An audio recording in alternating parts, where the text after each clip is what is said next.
তারপরে আমাদের দিক থেকে কাজ শুরু হয়ে যাবে।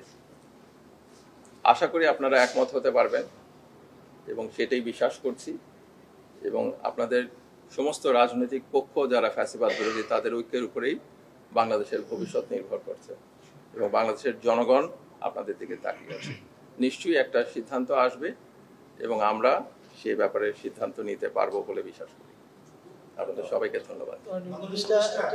7 দিনের একটা কথা বলা হয়েছিল আপনাদের। 7 দিন আমরা চেষ্টা করেছি, 7 দিন বা এর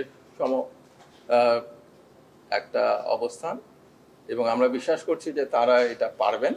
যদি না পারেন তখন আমাদের সিদ্ধান্ত তো নিতেই হবে। জামাতের অবস্থান তো আপনারা দেখতেই পাচ্ছেন। না, এটা জামাতের অবস্থান এবং কয়েকটা জামাতের যারা সহযোগী তাদের অবস্থান। আমরা চেয়েছি অন্য সবার সঙ্গে আলোচনা করে, এর বাইরেও যারা আছেন তাদের সঙ্গে আলোচনা করে তারা একটা অবস্থানে আমাদেরকে জানাতে পারবেন, এই বিশ্বাসটা আমরা করি।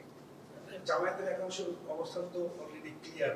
আপনি যেটা আবারও বলছেন সেটা হচ্ছে একটা জায়গার থেকে ওনারা পলিটিক্যাল প্রোগ্রামের কথা জানিয়েছেন, কিন্তু আমরা যেটা বলেছি সেটা হচ্ছে সবাই মিলে একটা অবস্থান আমাদেরকে জানাতে, যে জন্য সময়টা দেওয়া হয়েছে। না হলে আমরা আমাদের সিদ্ধান্তে যাব। সেটা কি 7 দিন পরে নাকি আরো পরে আবার সময় আপনারা কি ভাবছেন? আমরা ওই পর্যন্ত অপেক্ষা করছি, এরপরে আমাদের কাজ শুরু হবে। সবাইকে ধন্যবাদ। ধন্যবাদ। আপনাকেও ধন্যবাদ। চিফ স্যারকে আমাদের সালাম সবার।